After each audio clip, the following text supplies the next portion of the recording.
the new KB Lake processor, the new MSI Titanium Z270 motherboard, the new Samsung 960 EVO, the first to arrive in Taiwan, an all-white build. I need a kick-ass case to match. Did I find one? You bet!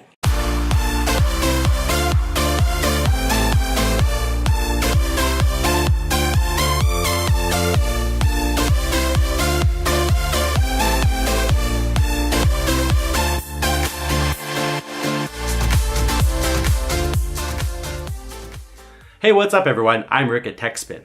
It's time for another case review, and here we've got the Tutankhamun, one of the top-of-the-line cases from Sadie's. I contacted Sadie's and they sponsored me a whole slew of fans for this build. Thanks for your overwhelming generosity, guys. The Tutankhamun is a mid-sized tower case priced at 3,790 NT, or $122 US, and its standout feature is dual-tempered glass windows. This stylish white case has a solid, clean, uniquely angled front panel without bays, and measures 22 centimeters wide by 51 long and 49 high, and weighs in at 6.7 kilograms or 14.8 pounds due to the glass.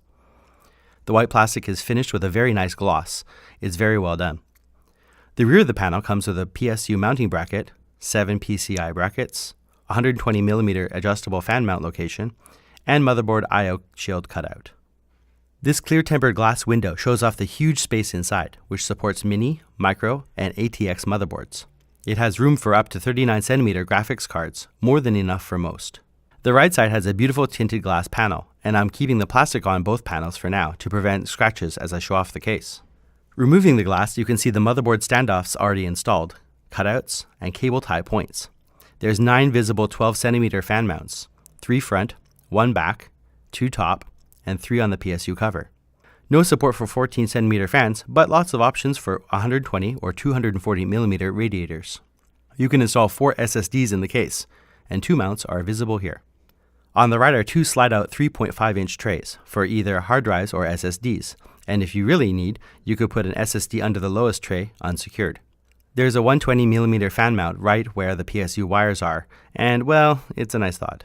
The motherboard tray is solid, with top, back, and middle cable ports, so cable runs are easy and can reach. No rubber grommets, but I'm okay with that. Here, I'd sacrifice the ITX wire cutouts for a larger CPU backplate hole, as most consumers in this price range will have ATX motherboards. Here's a nice surprise feature of the Tutankhamun case. If you decide you don't want clear glass on the component side, you can opt to switch both panels, so you have the tinted on the left and the clear on the right. You'd have to do a neat cabling job at the back though. Speaking of glass, the case ships in an Egyptian-themed box, which is very sturdy. The inside cardboard inserts support the case well, and it does a great job protecting both glass sides. Another point in the case's favor is the removable magnetic bottom filter on the case. You just pick it up and slide it right out, and it goes back in easily. Nice and easy to use. The bottom filter is the only one on the case. I would have liked to have seen a front filter though, especially as the front panel is easily removable. Here's inside the front. It has dual-sided mounting points for 3 fans outside and a 240 water cooling rad inside. The wire coming down is for the top front blue LED power light. The top has a cleaned machined look and has the onyx metal power and reset buttons, along with 1 USB 3.0 and 2 USB 2.0 ports, HD audio jacks, and a red hard drive access light. The buttons have a nice solid feel to them. The underside has a foam mesh supported by plastic, and the top panel wiring comes down through the cutouts for a clean look. So I've put the MSI Z270 titanium board in. Always remember to install the I/O shield first. I always forget. This case fits CPU coolers up to 162mm in height, and my Cooler Master Hyper 212X did fit nicely, but I had borrowed that from my other i7 rig. My friend Levi has a computer shop close by, and he graciously donated a stock Intel cooler so I could get Windows 10 up and running. I tried rendering video, but even with a stock fan at full speed, the 4.2 GHz i7 7700K CPU hit a dangerous 100 degrees every time. So I'm going to wait until my Amazon order comes through with both 1 red and 1 white Deep Cool Captain EX240mm water cooling units. Here you can see the back of the ATX motherboard, and the cutout just isn't big enough as the ATX leftmost mounts are covered by the tray. As ITX rigs generally can't use massive coolers anyways, I hope Sadie's will cater back access more for ATX owners. For this build, I'm using a Cooler Master V750 fully modular power supply, and it's really a shame I can't remove half or all of the PSU cover to show off the sides and the sweet top design of the power supply. Here you can see that the V750 just squeezes into the case, but unlike the other Sadie's Horus case, the Tutankhamun has a closed back design with a cutout and my big hands barely fit inside. It makes disconnecting modular cabling pretty difficult. Okay, you all ready? Let's put in these white scarab fans. First, I wiggle off the front cover, and I'm using the supplied long screws to mount the fans. There's enough bolts for 6 fans, 3 on the PSU cover and 3 on the front. Again, I'd like to say a big thank you to Sadie's. They sponsored me all the white scarab fans that I'm using for this review. I also received the Mandala RGB fans, so I'll be reviewing them very soon. Don't forget to like this video, and please subscribe and click the bell icon to get notified when it's ready. Now that's done, let's feed the wires through the case. The openings here have plenty of room to slide the Molex plus 3-pin connectors right through, so I'm finished very quickly. This is a nice improvement over the Horus case I just finished. See the 2 vertical notches in the top panel? Putting on the front is easy. First, I feed the cable to the blue power LED through and click the bottom in. Then at the top, I just press down until the 2 rods go into the vertical notches. Clicks right together and done. Now for the top cover. First, I carefully pry off the top of the case. Here you can see the raised area to hold a 240mm radiator, and you have enough room to install it and the fans. If you do, your motherboard 8-pin EPS cable might need an extension to go through the top back cutout. Here I'm doing 2 white 12cm scarab fans. The mounting slats allow for flexibility, which is great for any build. The PSU cover fans go in next. I'm using the supplied long bolts that came with the case here, just threading them first with fingers to make it easy. Feed the wires through the cutouts and position the next 2 fans. So the fans will block the bottom PCI slot, so no 4 GPU plus fan setup. Not a problem for most. I still have access to the power, reset, and overclock buttons on the bottom right of the motherboard, although I would have liked an extra 2 cm clearance. Again, a half or fully removable PSU cover would have made building and modding this case much easier. This is my biggest issue with the case, but it's not a deal breaker with some pre-planning and patience. Time for the rear exhaust fan to go in.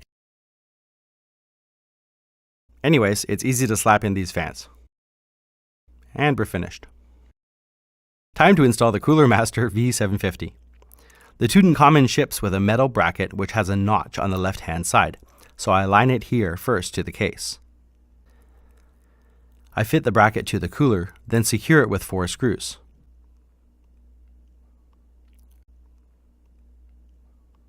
Then I slide it in and secure the bracket to the tower with 4 screws. I want the intake fan pulling air from the bottom, so it's upside down. Nice. Installing hard drives in the bracket is a snap, literally. One side in first, then the other, and it snaps right in. If you mount an SSD, just use the screw holes on the bottom and it lines up perfectly.